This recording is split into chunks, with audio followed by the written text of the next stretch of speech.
लुका अध्याय 24। परंतु सप्ताह के पहले दिन बड़े भोर को वह उन सुगंधित वस्तुओं को जो उन्होंने तैयार की थी लेकर कब्र पर आई, और उन्होंने पत्थर को कब्र पर से लुढ़का हुआ पाया और भीतर जाकर प्रभु यीशु की लोथ ना पाई। जब वह इस बात से भौचक्की हो रही थी तो देखो, दो पुरुष झलकते वस्त्र पहने हुए उनके पास आ खड़े हुए। जब वह डर गईं और धरती की ओर मुंह झुकाए रहीं तो उन्होंने उनसे कहा, तुम जीवते को मरे हुओं में क्यों ढूंढती हो? वह यहाँ नहीं परंतु जी उठा है। स्मरण करो कि उसने गलील में रहते हुए तुमसे कहा था कि अवश्य है कि मनुष्य का पुत्र पापियों के हाथ में पकड़वाया जाए और क्रूस पर चढ़ाया जाए और तीसरे दिन जी उठे। तब उसकी बातें उनको स्मरण आई और कब्र से लौटकर उन्होंने उन 11 को और सबको ये बातें कह सुनाई। जिन्होंने प्रेरितों से ये बातें कहीं वे मरियम मगदलीनी और योअन्ना और याकूब की माता मरियम और उनके साथ की और स्त्रियां भी थी। परंतु उनकी बातें उन्हें कहानी सी समझ पड़ी और उन्होंने उनकी प्रतीति ना की। तब पतरस उठकर कब्र पर दौड़ गया और झुककर केवल कपड़े पड़े देखे और जो हुआ था उससे अचंभा करता हुआ अपने घर चला गया। देखो, उसी दिन उनमें से 2 जन इम्माउस नाम एक गांव को जा रहे थे जो यरूशलेम से कोई 7 मील की दूरी पर था, और वे इन सब बातों पर जो हुई थी आपस में बातचीत करते जा रहे थे। और जब वे आपस में बातचीत और पूछताछ कर रहे थे तो यीशु आप पास आकर उनके साथ हो लिया, परंतु उनकी आंखें ऐसी बंद कर दी गई थी कि उसे पहचान ना सके। उसने उनसे पूछा, ये क्या बातें हैं जो तुम चलते चलते आपस में करते हो? वे उदास से खड़े रह गए।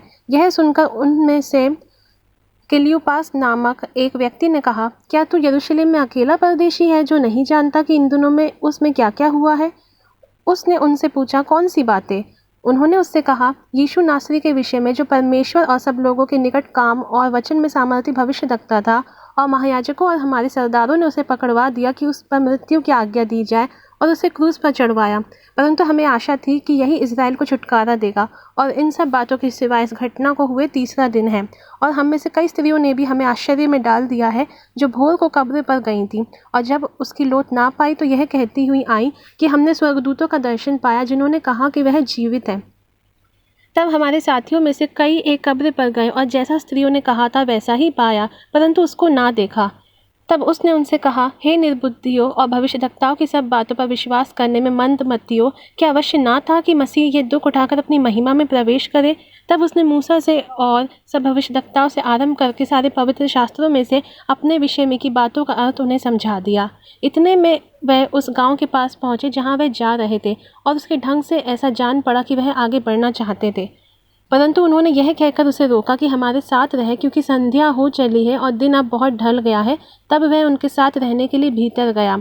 जब वह उनके साथ भोजन करने बैठा तो उसने रोटी देकर धन्यवाद किया और उसे तोड़कर उनको देने लगा। तब उनकी आंखें खुल गई और उन्होंने उसे पहचान लिया, और वह उनकी आंखों से छिप गया। उन्होंने आपस में कहा, जब वह मार्ग में हमसे बातें करता था और पवित्र शास्त्र का अर्थ हमें समझाता था, तो क्या हमारे मन में उत्तेजना ना उत्पन्न हुई? वे उसी घड़ी उठकर यरूशलेम को लौट गए और उन 11 और उनके साथियों को इकट्ठे पाया। वे कहते थे, प्रभु सचमुच जी उठा है और शमौन को दिखाई दिया है। तब उन्होंने मार्ग की बातें उन्हें बता दी, और यह भी कि उन्होंने उसे रोटी तोड़ते समय क्यों कर पहचाना। वे ये बातें कह ही रहे थे कि वह आप ही उनके बीच में आ खड़ा हुआ और उनसे कहा, तुम्हें शांति मिले।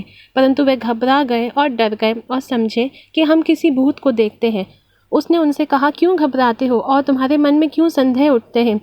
मेरे हाथ और मेरे पाँव को देखो कि मैं वही हूँ। मुझे छू कर देखो, क्योंकि आत्मा के हड्डी मांस नहीं होता जैसे मुझ में देखते हो।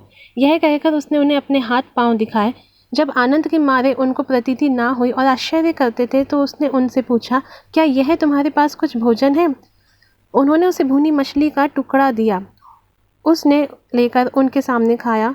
फिर उसने उनसे कहा, ये मेरी वह बातें हैं जो मैंने तुम्हारे साथ रहते हुए तुमसे कही थी कि अवश्य है कि जितनी बातें मूसा की व्यवस्था और भविष्यद्वक्ताओं और भजनों की पुस्तकों में मेरे विषय में लिखी हैं सब पूरी हो। तब उसने पवित्र शास्त्र बूझने के लिए उनकी समझ खोल दी और उनसे कहा, यूँ लिखा है कि मसीह दुख उठाएगा और तीसरे दिन मरे हुओं में से जी उठेगा, और यरूशलेम से लेकर सब जातियों में मन फिराव का और पापों की क्षमा का प्रचार उसी के नाम से किया जाएगा। तुम इन सब बातों के गवाह हो। और देखो, जिसकी प्रतिज्ञा मेरे पिता ने की है, मैं उसको तुम पर उतारूंगा, और जब तक स्वर्ग से सामर्थ ना पाओ तब तक तुम इसी नगर में ठहरे रहो। तब वह उन्हें बेतनिया तक बाहर ले गया और अपने हाथ उठाकर उन्हें आशीष दी, और उन्हें आशीष देते हुए वह उनसे अलग हो गया और स्वर्ग से उठा लिया गया। और वह उसको दंडवत करके बड़े आनंद से यरूशलेम को लौट गए और लगातार मंदिर में उपस्थित होकर परमेश्वर की स्तुति किया करते थे।